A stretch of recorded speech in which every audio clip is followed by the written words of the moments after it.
Assalamualaikum warahmatullahi wabarakatuh. Hai adik-adik semua, bagaimana keadaanmu hari ini?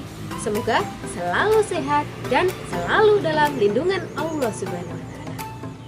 Pada kesempatan pagi hari ini, kita akan belajar mengenai penggolongan hewan berdasarkan ada atau tidaknya tulang belakang.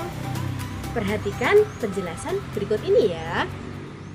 Jadi kita akan belajar penggolongan hewan berdasarkan ada dan tidaknya tulang belakang. Berdasarkan ada dan tidaknya tulang belakang, hewan dibagi menjadi dua kelompok besar, yaitu yang pertama hewan vertebrata dan yang kedua hewan invertebrata. Hewan vertebrata adalah hewan yang memiliki tulang belakang, sedangkan hewan invertebrata adalah hewan yang tidak memiliki tulang belakang. Yang pertama, hewan vertebrata. Ciri-ciri hewan vertebrata: pertama, telah memiliki tulang belakang sejati. Kemudian yang kedua, memiliki otak yang sudah berkembang dengan baik. Yang ketiga, sebagian besar memiliki tubuh dan kepala yang terpisah. Yang keempat, memiliki kerangka yang disebut juga endoskeleton. Yang kelima, ukuran tubuhnya bervariasi, kemudian mempunyai alat gerak aktif, memiliki alat pencernaan yang lengkap, memiliki sistem peredaran darah tertutup. Nah, itulah ciri-ciri hewan vertebrata. Kemudian, hewan-hewan yang tergolong dalam hewan vertebrata dibagi lagi menjadi beberapa jenis. Apa saja ya? Yang pertama adalah jenis ikan atau Pisces, yaitu hewan yang hidup di dalam air, bernafas dengan menggunakan insang dengan alat gerak berupa sirip dan berkembang biak dengan cara bertelur. Kemudian hewan yang kedua adalah hewan amfibi. Hewan amfibi adalah hewan yang dapat hidup di dua alam, yaitu di darat dan di air. Berdarah dingin atau tidak dapat mengatur suhu badannya sendiri, kemudian bernafas dengan menggunakan paru-paru. Contohnya apa saja? Contoh hewan amfibi adalah katak, salamander, dan kadal air. Kemudian kita masuk ke hewan yang ketiga. Hewan yang ketiga adalah jenis reptilia. Reptilia adalah hewan melata yang berdarah dingin dan memiliki sisik yang tertutup atau menutupi tubuhnya. Contoh hewan reptil adalah buaya, kadal, dan ular. Kemudian hewan berikutnya adalah jenis burung atau aves. Burung atau aves yaitu hewan yang bisa terbang. Hewan aves atau burung ini memiliki bulu yang menutupi tubuhnya dengan alat gerak berupa kaki dan sayap. Meskipun aves sering disebut sebagai hewan yang bisa terbang, ada juga beberapa jenis hewan yang tergolong dalam aves tetapi tidak bisa terbang. Contohnya ayam, bebek, angsa, dan kalkun.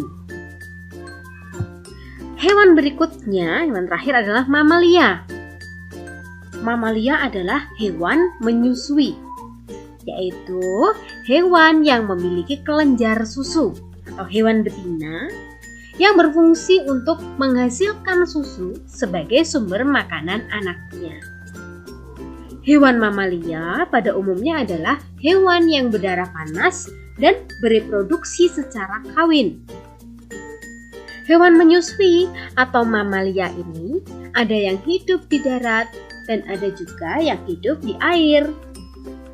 Contoh hewan mamalia yang hidup di darat adalah sapi, domba, rusa, kuda, gajah, dan masih banyak jenis yang lain.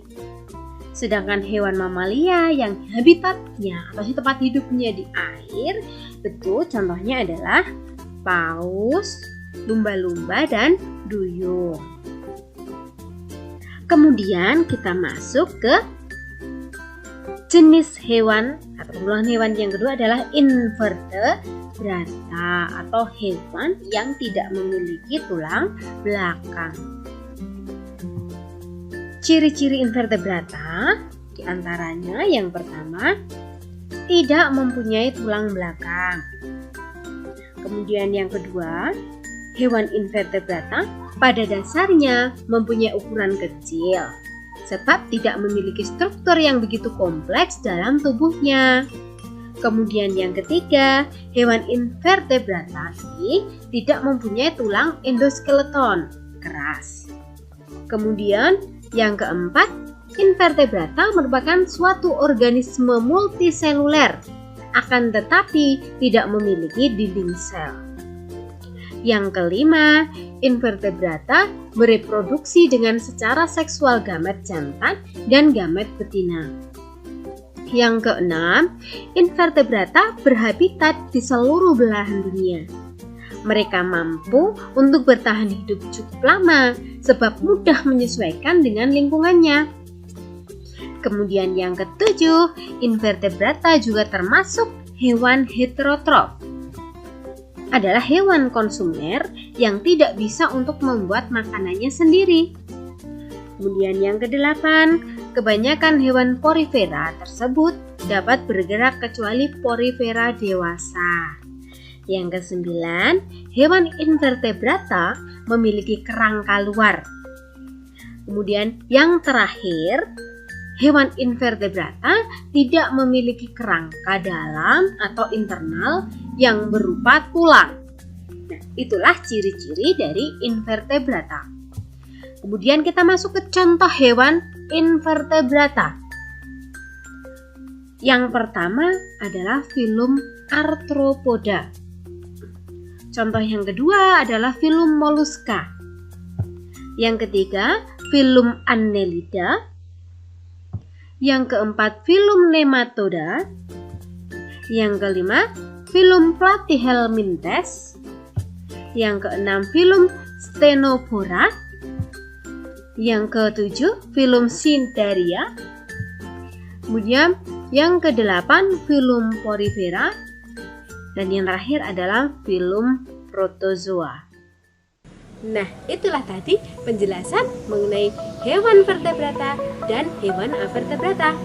Semoga membantu ya adik-adik. Demikian video hari ini. Selamat belajar dan salam sukses. Wabillahi taufiq wal hidayah. Wassalamualaikum warahmatullahi wabarakatuh.